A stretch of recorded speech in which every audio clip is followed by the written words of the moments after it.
Untuk mendukung pelayanan Bambang Nursena Channel, jangan lupa subscribe dan nyalakan lonceng notifikasinya. Apakah benar Natal itu kelahiran Dewa Matahari? Saya katakan 1000% salah. Itu ungkapan yang tidak ada data historisnya sama sekali. Tapi anehnya, di gereja itu termasuk di STT itu, semua membebek mengiyakan bahwa Natal 25 Desember itu adalah Sol Invictus. Dan dahulu saya menganut itu. Yang kemudian dikristenkan supaya memudahkan orang-orang penyembah berhala menjadi Kristen. Katanya, kata saya 20 tahun yang lalu juga begitu.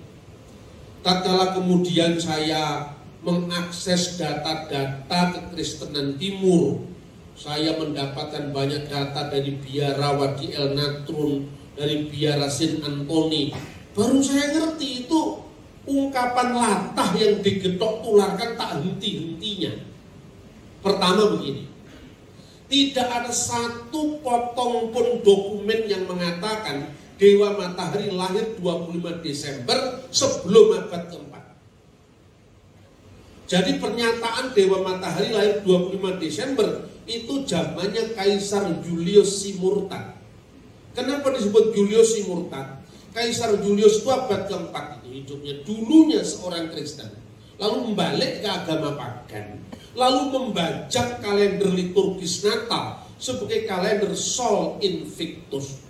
Saya ngomong begini kita tenanan juga, ini data beneran.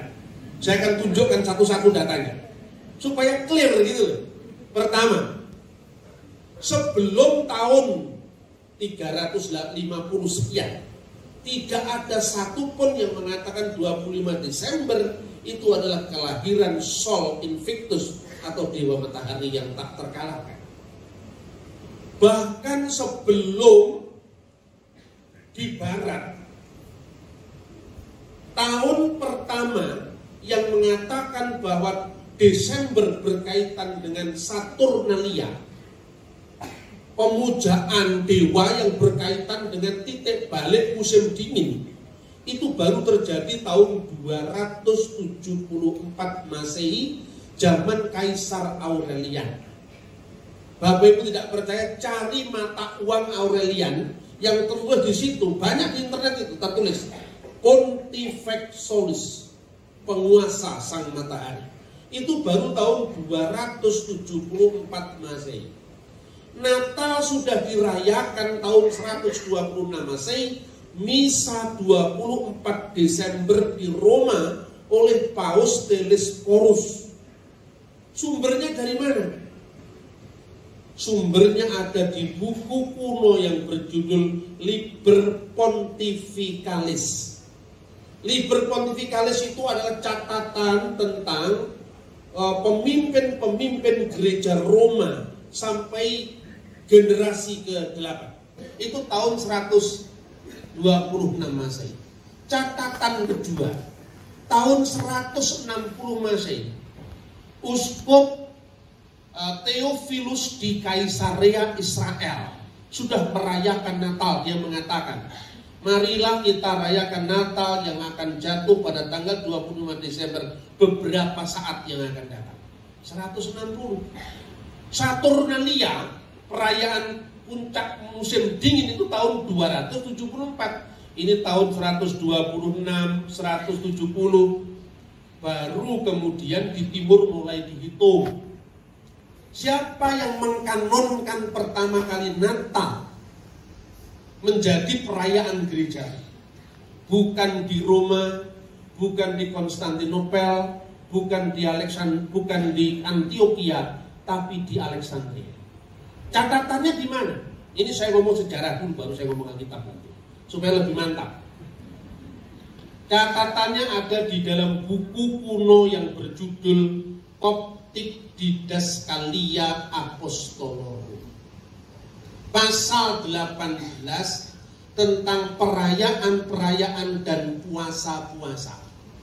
Dalam pasal 18 itu, zaman Paus Demetrius pertama, ini bukan Paus Roma, ini Paus Alexandria. Karena kita tahunya gereja kuno cuma gereja di Roma Katolik. Padahal ada gereja kuno di Konstantinopel, Ortodok Yunani, gereja kuno di Alexandria, Ortodok Koptik, gereja kuno di Antioquia. Untuk pertama kali murid-murid Yesus disebut Kristen di mana? Di Antioquia. Kisah Rasul 11 ayat 26. Itu namanya gereja Syriak Ortodok. Semuanya masih ada, tidak pernah hilang dari muka bumi. Pasal 18 teks yang disebut Didaskalia Koptik tadi mengatakan begini. Minta maaf, saya tidak ahli bahasa Koptik, tetapi saya menghafal teksnya itu dalam bahasa Arab. Bunyinya begini pasal 18 itu. Ya ikhwatana tahfutu fi ayyamil a'yad allati hiya idmilat Rabbina Yesu'al Masih. Wahai saudara-saudaraku, tetapkanlah pada hari-hari perayaan, yaitu Natal Tuhan kita Yesus Kristus. Wa kamaluhu fi kamsati wa isrin fi syahri tasi'illati lil ibraniyin allati huwa tasi'u wal isrun min syahri rabi'i allati lil masriyin. Yang artinya, tetapkanlah hari-hari perayaan kita kelahiran Tuhan Yesus Kristus, tepatnya tanggal 25 bulan Ibrani ke-9, bulan Yahudi ke-9, namanya bulan Kislev, yang bertepatan dengan tanggal 29 bulan Mesir ke-4, namanya Kiah. Seluruh bapak gereja sebelum tahun 274 semua bicara tentang Natal. Sementara tidak ada sepotong pun dokumen yang mengatakan Dewa Matahari lahir 25 Desember. Sudah terlanjur mualaf, salah lagi. Datanya tidak karu-karuan. Bayangkan, tahun 125 catat, 160 catat. Koptik Didaskalia Apostolorum tahun 189 Masehi. Akhirnya oleh Hippolytus, Santo Hippolytus, Hippolytus muridnya Irenaeus, Irenaeus muridnya Polikarpus, Polikarpus muridnya Rasul Yohanes, Rasul Yohanes muridnya Yesus. Sekitar tahun 220-an dia mencatat begini. Kelahiran Tuhan kita Yesus Kristus egeneto pro octo kalandon Januarion. 8 itu terjadi 8 hari sebelum Januari itu. 8 hari sebelum Januari itu apa? 25 Desember ini tahun 220. Sextus Julius Africanus sekitar tahun 230 mengucapkan hal yang sama. Yesus dilahirkan 8 hari sebelum bulan Januari. Ini data sejarah, Bapak Ibu. Nah, pertanyaannya sekarang, bagaimana kita bisa mudah sekali diharu-birukan oleh berita yang gaduh seperti ini, yang mengatakan tidak benar 25 Desember hari peringatan Dewa Matahari. Saya bilang, kamu tunjukkan satu dokumen saya bayar 1 juta. Sekarang 25 Desember perayaan Dewa Matahari, satu aja 1 juta. Tunjukkan dokumen apa? Tidak pernah ada. Jadi ini dongeng yang diyakini. Bahkan para teolog kita pun meyakini ini. Karena apa? Tidak pernah membaca sumber primer sejarah gereja. Mengapa? Karena mula-mula anti Katolik tidak disadari. Semua data gereja kuno dianggap Katolik gitu. Akhirnya apa? Bencana. Ketika kita menghadapi isu seperti ini, orang mengatakan, sudahlah, jangan berdebat soal tanggalnya. Tidak penting. Yang penting itu Yesus lahir di hati kita. Jawaban ini jawaban orang saleh yang malas berpikir. Akibatnya apa? Oh, tanggalnya aja nggak jelas. Jadi peristiwa Yesus itu tidak historis, tidak bersifat sejarah. Saudara-saudara, ini kebenaran, saudara-saudara. Alkitab katakan apa? Pada bulan ke-6. Ini tadi kita baca kan? Malaikat Gabriel datang kepada Bunda Maria pada tanggal berapa? Bulan ke-6. bulan ke-6 itu bukan bulan Juni sekarang. Nah, 6 bulan setelah Zakaria mendapatkan wartaan malaikat, itu kapan? Kan nggak ada catatnya di Alkitab, Pak. Ada, mengkuarai somoco. Bergurau orang ngerti sejarah.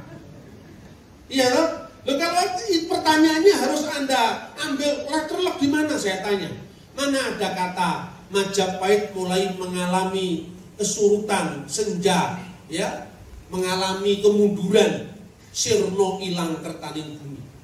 Tidak ada kata 1478 itu tidak ada. Itu di buku sejarah modern. Zaman dulu kan Surya Sengkala, kemudian Chandra Sengkala. Kapan senjanya Majapahit? Ditulis dalam Serat Kondo. Sirno ilang kertaning bumi. Sirno artinya 0, ilang itu 0, kerta itu 4, bumi 1, diwaca malih 1400. Karena tahun Saka itu mulai tahun 78, maka 1400 plus 78 1478. Berita Serat Kondo ini cocok dengan buku Pararaton yang ditulis tahun 1500 Masehi. Apa? Sunya Nora Yuganing Wong, pamungsu bre Kertabumi, kapernah paman Prabu Moktaring Kedaton, Isa Kawarsa Sunya Nora Yuganing Wong. Nah, terus Anda ketemu angka 1478 dari mana? Tidak ada di sejarah, Pak. Ora iso maca sejarah. Ada itu, karena apa? Anda nggak ngerti tahunnya. Ngertimu cuma tahun Gregorian 2019. Kok kamu ngeritik gereja 2000 tahun yang lalu? Tuh pangkatmu apa, Mas? Mikirlah. Makanya gereja jangan sampai gaduh. Kita harus bersatu, menyatakan terang Kristus di tengah-tengah kepelbagaian gereja. Itu adalah tugas pewartaan Injil tanpa memandang gereja apa. Ini yang harus saya sampaikan. Makanya kita harus tahu kapan Zakaria membakar ukupan. Membakar ukupan itu membakar dupa. Jangan lupa di gereja kuno juga ada dupanya. Makanya di gereja ortodok ada dupa. Nah, orang-orang Kristen modern nggak ngerti itu. Kok ada dupa, Pak, gereja? Terus saya jawab. Nah, gue lihat dongo muni piye? Biarlah persembahan ini menjadi dupa yang harum di dupa itu lainnya. Dia loh, bener nggak? Artinya apa? Artinya kita ini jangan ngukur yang lama-lama dari ukuran kita sekarang. Gereja itu punya sejarah yang panjang, ribuan tahun. Nggak bisa kita potong hanya munculnya gereja baru tahun 2000-an ini, nggak bisa. Catatan pertama tentang rotasi Zakaria itu panjang ceritanya. Tapi saya kutip salah satu dokumen saya, yaitu Flavius Josephus, ahli sejarah Yahudi yang nulis tahun 90 Masehi. Dia mengatakan bait Allah di Yerusalem dihancurkan tahun 70 Masehi, tepatnya tanggal 9 bulan Ab. Bulan Ab itu bulan Yahudi, sejajar dengan Agustus. Sumber kedua, kenapa kok urusannya dengan runtuhnya bait Allah? Itu nanti terkait dengan kapan membakar ukupan itu loh. Nah, Zakaria itu rombongan Abia, Lukas pasal 1 ayat 5. Abia menurut 1 Tawarik pasal 24 ayat 7 sampai 19, rombongan ke-8. Tinggal ngitung dah kalau ketemu. Mudah ngitungnya, kita awam aja. Bagaimana catatan kedua? Catatan kedua dari dokumen Yahudi namanya Megillot Ta'anit. Itu bagian dari buku namanya Talmud. Ditulis kira-kira tahun 160 Masehi. Dalam Megillot Ta'anit 4:29a disebutkan dalam bahasa Ibrani begini. Beshe haraf Bet Hamikdas Arizona, hancurlah bait Allah pertama kali itu, ya. Ditulis kemudian Oto Bayom Eref Tisa Bi'ah, tepatnya pada pada saat menjelang senja. RF itu bahasa kitanya maghrib itu, RF Ibrani. RF yaitu petang hari tanggal 9 bulan Ab, Umis Mareta, Sel Yehoyarib Hayeta. Dan waktu itu yang membakar ukupan adalah rombongan Yoyarib. Berarti 5 Agustus tahun 70 rombongan pertama yang membakar ukupan. Tinggal ngitung ke belakang 75 tahun. Dihitung mundur ke belakang. Kalau Agustus minggu pertama kan tanggal 5 itu 9 bulan Ab sama dengan 5 Agustus minggu pertama, rombongan pertama. Juli minggu keempat, rombongan keempat. Juli minggu ketiga, rombongan 23. Juli minggu kedua, rombongan 22, seterusnya. Nanti akan ketemu Zakaria, sang imam itu membakar ukupan di bulan Tisri. Tisri itu sama dengan bulan kita, September menurut kalender. Ini barat, ini September. Karena sebagian besar di sini dari gereja barat, saya pakai kalender barat. September, Zakaria mendapatkan berita lahirnya Yohanes Pembaptis. 6 bulan setelah Zakaria ditemui malaikat, malaikat pergi ke Nazaret ketemu dengan Maria. Lukas 1:26 tadi. 6 bulan setelah September itu apa? Oktober, November, Desember, Januari, Februari, Maret. Makanya 14 bulan Nisan, Maria mendapatkan kabar gembira akan mengandung Yesus. 14 bulan Nisan itu sama dengan 25 Maret, Maria menerima kabar gembira. Usia kandungan berapa bulan Bapak Ibu? 9 bulan. 9 bulan setelah 15 Nisan atau malam 15 Nisan. Makanya karena Yesus lahirnya malam hari, makanya malam kudus, bukan siang kudus itu loh. Karena itu ada teksnya, ya toh. Malam tanggal 15 bulan Nisan, jatuhnya malam 25 bulan Kislev atau malam 25 bulan Desember. Itulah dasarnya sejak tahun 189 ditentukan Koptik Didaskalia Apostolorum. Sekarang ini banyak yang namanya berita hoax di internet. Katanya saya ini tidak percaya lagi dengan Natal 25 Desember karena ini Paus Benediktus ke-16 ngapusin. Ternyata apa? Ini ada web yang mencomot ucapannya Paus Benediktus ke-16, namanya webnya itu Kiblat. Lalu Kompasiana yang mengatakan Paus sendiri nggak yakin Yesus lahir 25 Desember. Yang diragukan Paus Benediktus ke-16 bukan 25 Desembernya, tapi perhitungan atau selisih perhitungan Dionysius yang sampai 5 tahun ke belakang. Gitu loh. Jadi tahunnya yang diragukan, tetapi itu historis. Saya bilang hebat. Kapan sih Natal mulai dipersoalkan? Yang mempersoalkan itu bukan tetangga sebelah, kita sendiri yang mempersoalkan. Yang pertama kali itu seiring dengan munculnya teologi liberal. Yang pertama kali mempersoalkan Natal itu seorang teolog Jermannya namanya Paul Ernst Jablonski tahun 1743 Masehi. Zamannya Paku Buwono itu mempersoalkan. Di timur, di barat tidak pernah ada keraguan sedikitpun bahwa Yesus memang dilahirkan pada malam 25 Desember.